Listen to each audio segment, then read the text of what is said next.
Sanibonani, this is part 3 of umthakathi usemndenini. Ukuza kwaziwa yithi sesilibangise kwamamkhulu sidlula simthatha, ngoba phela uyena umuntu owayazi la kwakumele siye khona. Kwakumnyama-ke, ngiyasola ukuthi uma wayengafuni abantu bebone ukuthi uhamba abantu besintu. Sadlula-ke simthatha umamkhulu, vele naye wayeseyilungiselele esemilethini. Uyamuzwa uqhelile impela, ume wodwa egqumeni.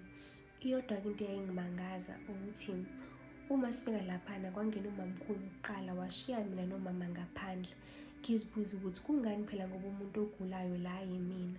Ngaphinde ngazibamba ngacabanga ukuthi mhlawumbe indlela okwenziwa ngayo izinto lena, ngoba mina nomama sasingazi vele ukuthi kwenziwa njani.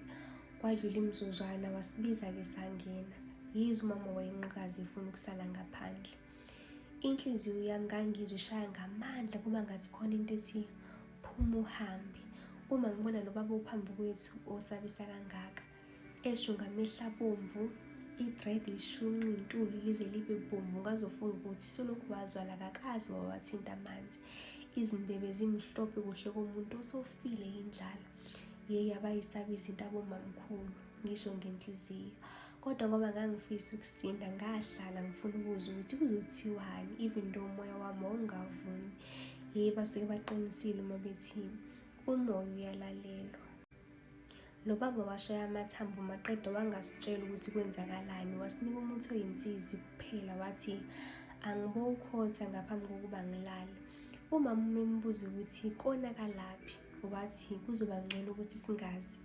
Endleleni kumama wayehamba ethethe, umbone ukuthi udini uyafa, athi uyabona-ke noma ngabe nje asizanga nje lana kuyafana.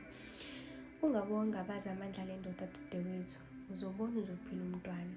Kwakungamazwi kamamkhulu lawo. Ngicela ukunitshela ukuthi angizange ngibothe uqotho ubuthongo ngalobo busuku. Ngangithi ngiyafa, ngangizwa ubugudugudu phezu kwendlu, ngibona iy'thunzi endlini ezibonwa yimina kuphela. Kukhona lento engikinyayo, ngiphelelwe umoya. Nomama wayengasazi ukuthi enze njani manje, ngoba sasesiwahambe wonke amasonto lutho ukusizakala. Ngingasakwazi nokuhamba, izinyawo zami zivuvukele ziphuma amanzi anukayo. Ngabe sengiyinto ehlala embhedeni ifake enabukeni. Kukho konke okwenzeka, umamakazi wangilahlela ithawula, wanginakekela ngothando. Ave beqinisile uma bethi akekho umuntu uyophinde efane nomama emhlabeni. Umama impilo yami yayimkhathaza kangangokuthi waze wahluleka ukunakekela yakhe. Wayehlezi ne-stress, ngizama ukukhuluma naye ukuthi ngicela ngingakhathazeki kakhulu ngami, ngizoba right, kodwa azange wangilalela.